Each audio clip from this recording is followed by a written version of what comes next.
Kumusta, mga makapangyarihang Scorpio? Ang 2025 ay magiging di malilimutang taon para sa inyo. Pagbabago, pag-ibig at tagumpay, lahat ng ito ay nakasulat sa mga bituin para sa inyo. Handa ka na bang bumangon mula sa abo o sumisid ng mas malalim sa iyong kosmikong tadhana? Ang forecast na ito ay naglalaman ng lahat ng kailangan mong malaman. Suriin natin ang bawat buwan para masagupan ninyo ang 2025 ng may kumpiyansa. Mga Scorpio, pag-usapan natin ang inyong enerhiya para sa 2025. Si Pluto, ang inyong ruling planet, ay gumagalaw, hinahati ang oras nito sa pagitan ng Capricorn at Aquarius. Ano ang ibig sabihin nito para sa inyo? Ang lahat ay tungkol sa pagbabago ng sarili, pag-alis sa mga bagay na hindi na nakakatulong sa inyo, at pagpasok sa mas tunay na bersyon ng iyong sarili. Samantala, ginagawang superpower ninyo ni Saturn sa Pisces ang inyong pagkamalihain. Kung nangangarap kang maglunsad ng proyekto o magsimula ng bago, ito na ang taon mo. Bukod pa rito, sinusuportahan kayo ni Jupiter sa Taurus sa pag-ibig at pakikipagsosyo. Maging single ka man o may karelasyon, malapit na magkaroon ng malaking pagbabago ang inyong mga relasyon. Bagong taon, bagong Scorpio. Nagsisimula ang Enero sa pagtutok sa iyong karera. Hinihikayat kayo ni Pluto sa Capricorn na pag-isipan kung saan kayo patungo. Panahon na ba para gumawa ng isang matapang na hakbang o manatili sa kung ano ang gumagana? Binubuhay ni Venus sa Pisces ang inyong buhay pag-ibig na ginagawang kaakit-akit ang oras na ito para sa romansa o malikhaing gawain. Pagdating ng Pebrero, mapapansin ninyo ang mga pagbabago sa bahay. Hinihikayat kayo ni na Mercury at Mars sa Aquarius na magtakda ng mga hangganan.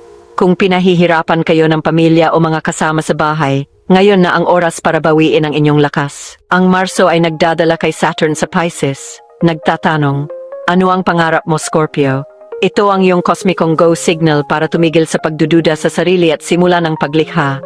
Pagdating ng Abril, niyayanig ng solar eclipse sa Aries ang iyong kalusugan at pang-araw-araw na gawain.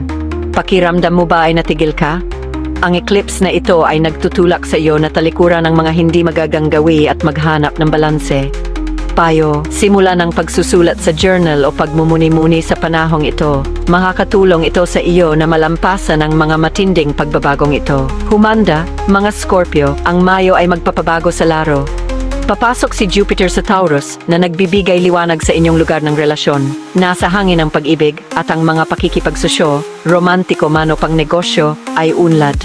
Ngunit huwag kalimutan ang lunar eclipse sa inyong sign sa Mayo 5. Ito ang inyong sandali para bitawan ang emosyonal na bagahe at igit ang inyong lakas.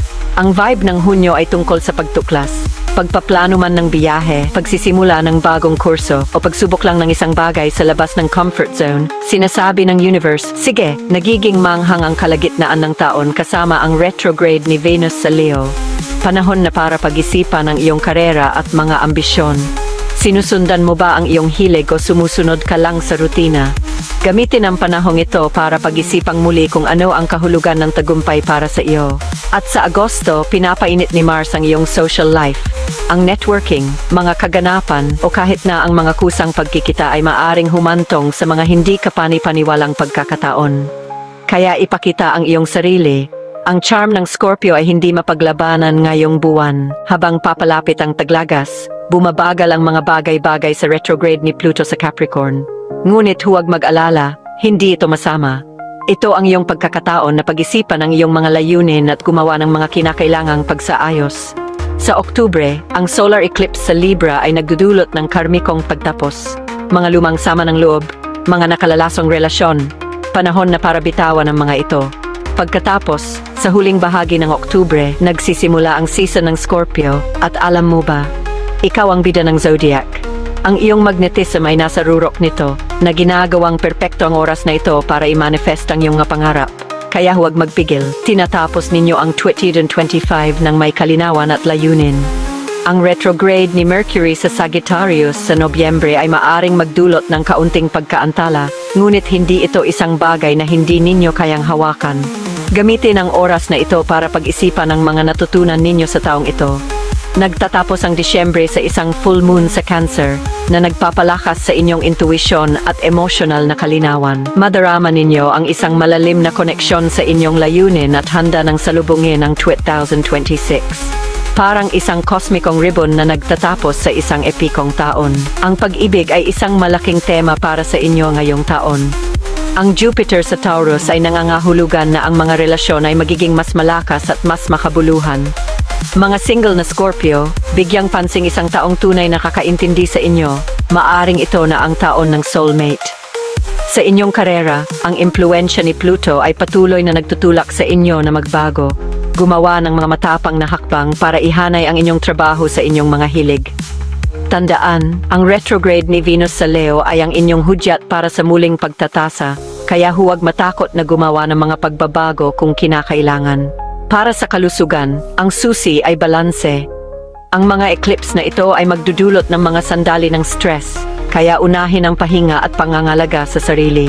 Ang mga aktibidad tulad ng yoga, pag-journal, o kahit isang simpleng paglalakad sa kalikakasan ay makakagawa ng mga kababalaghan para sa inyong enerhiya. Mga Scorpio, ang 2025 ay ang inyong taon para umangat, magbago, at kuminang ng mas maliwanag kaysa dati. Pag-ibig man, karera, o personal na paglago, ibinibigay sa inyong universe ang mga tool para magtagumpay. Kaya't sige, yakapin ang iyong tadhana. Kung nakaka-relate ka sa forecast na ito, pindutin ang like button at mag-subscribe para sa mga buwanang update. Mag-comment sa ibaba. Ano ang pinakahihintay ninyo sa 2025? Hanggang sa muli, manatiling kosmiko.